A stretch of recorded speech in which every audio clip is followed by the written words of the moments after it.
Assalamualaikum warahmatullahi wabarakatuh. Halo everyone, perkenalkan nama saya Salsabila. Saya dari program studi Tadris Bahasa Inggris. Di video ini saya membuat tugas mata kuliah Bahasa Indonesia yang dosen pengampunya adalah Bapak Septian Utut Sugiyatno, MPD. Baiklah, materi yang akan saya bahas hari ini adalah sejarah perkembangan bahasa Indonesia.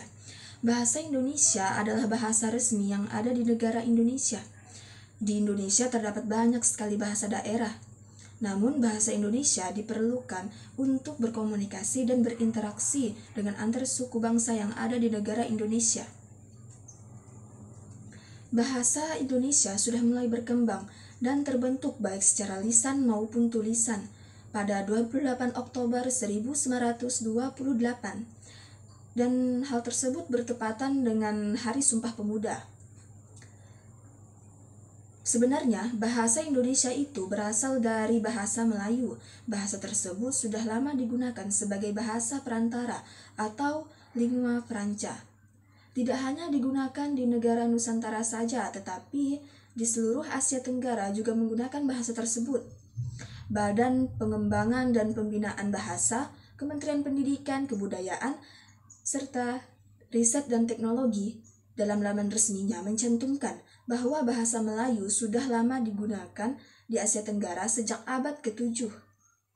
Hal tersebut diperkuat dengan adanya prasasti-prasasti yang bertuliskan bahasa Melayu. Contohnya seperti prasasti Talang Tuo yang ada di Palembang.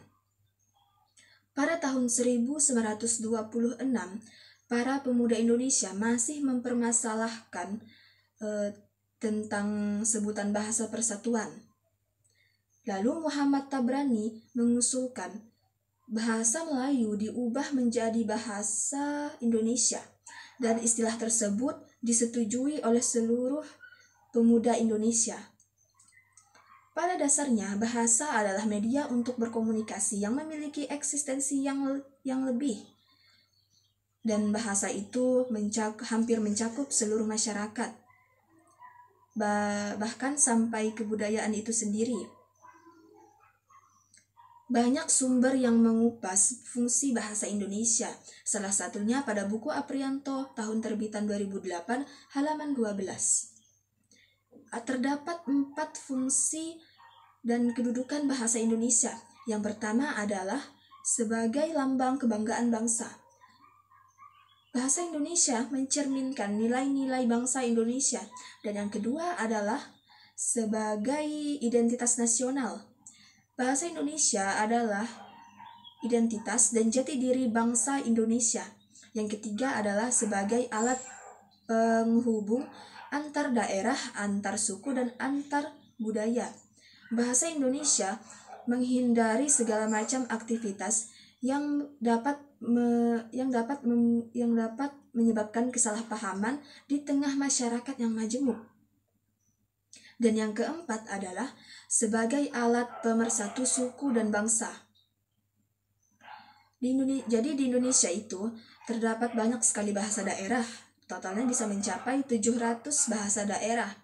Jadi apabila kita tidak mengetahui salah satu dari bahasa tersebut, kita dapat menggunakan bahasa Indonesia untuk berkomunikasi dengan suku-suku yang berbeda dan beragam di Indonesia. Untuk itulah kita harus memelihara dan mengembangkan bahasa Indonesia. Kita juga harus memiliki rasa bangga dalam memakai bahasa Indonesia. Hal tersebut juga harus terus dibina. Rasa bangga merupakan wujud sikap positif terhadap bahasa Indonesia. Demikian materi yang saya sampaikan. Saya mohon maaf sebesar-besarnya apabila terdapat kekurangan dan kesalahan dalam penyampaian materi yang saya sampaikan tadi. Saya juga berharap materi yang saya sampaikan ini dapat bermanfaat untuk kita semua. Baik, terima kasih. Sekian dari saya. Wabillahi taufiq wal hidayah. Wassalamualaikum warahmatullahi wabarakatuh.